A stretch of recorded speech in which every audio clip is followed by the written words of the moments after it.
세상 놓고 볼 것은 많다. 스마트폰부터 TV, PC, 영화, 그리고 콘솔까지 화면 달린 것을 여치면 넓게 대충 주워 섬기고 보는 방송. 화면에 중독된 모든 화중이 들어간 방송 화면중독입니다. 자, 이번 순서는 화면중독 맹이 코너 화면에 난잡한 코너입니다. 와우. 세계가 주목하는 K문화. 이번에는 일본 감독이 선택한 K 배우들의 영화입니다. 혼란스럽네요. 아, 혼란스럽습니다. 네. 지금 김숯불 내적 갈등이 여기까지 느껴진다. 저도 지금 국뽕을 외쳐야 될지 말아야 될지 좀 고민이 되는데요. 타이밍이 애매하다. 지금 김수불님께서 2번 소리를 지르면서 저를 쳐다봤는데 질러야 되나 말아야 되나? 국뽕을 외치려고 하니까 일본 감독님 영화야 이래가지고 좀 고민이 되는데요. 네네.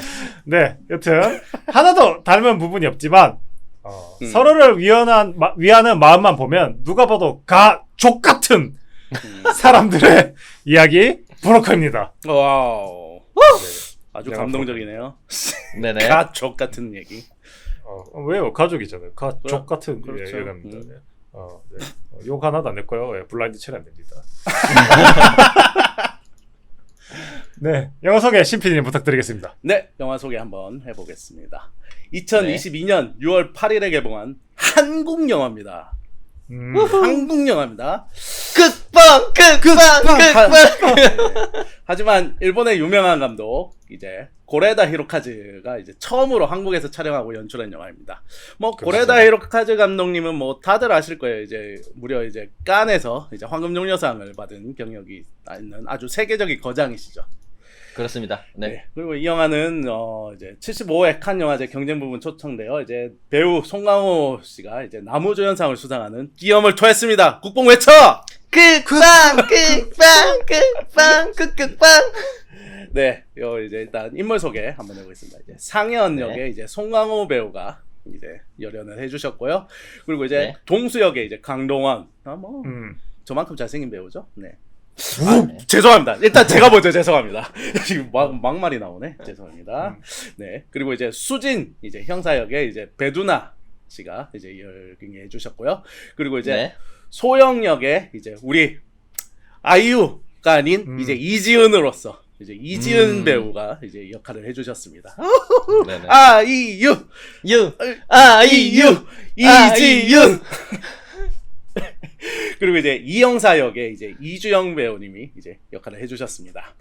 네. 자, 제가 이제 메타크리틱을 한번 보아하니까 메타크리틱이 생각보다 괜찮아요. 74점이고요. 유저 평균 점수는 아직 나오지 않았습니다. 네. 네네. 네, IMDb에서도 유저 평점 7.7점으로 대략 이제 7점 중후반대를 유지하고 있는 모습을 보여주고 있습니다. 네, 요 이제 뭐 뒷얘기들이 조금씩 있는데 뭐 고레다 히로카즈 감독은 영화를 만들기 전에 이제 송강호가 베이비박스에 있는 아이를 안고 다정하게 말을 건네는 모습이 떠올랐다고 해요. 뭐 그래서 요 송강호 씨의 이제 약간 그 이미지가 뭔가 선하게 혼재된 존재로서 뭐 그런 이미지가 이제 브로커의 출발점이다. 뭐 그렇게 말씀을 하셨고요. 밥은 먹고 다니니? 약간 그런 거. 맞습니다. 그리고 이제 고레다 히로카즈 감독님은 이제 파비안에 관한 진실에 이어서 이제 연속으로 외국 자본 및 배우와 이렇게 작업을 하고 있습니다. 오늘 가족으로 이제 황금종려상을 이제 수상하고 난 이후에는 이제 일본에서는 이제 영화를 심지어 이제 아베 총리가 그때 대놓고 나와서 까기도 했죠. 일본에 저런 가족은 없다라고 이제 대놓고 맞습니다. 그렇게 까는 바람에 아마 블랙리스트로서 좀 찍힌 게 아닌가라는 그런 아주 합리적인 의심을 할 수밖에 없죠. 그러게. 맞습니다. 네. 네네.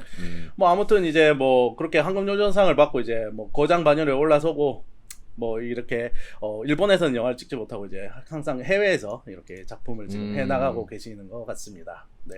오히려 좋아. 오히려 좋아. 좋아.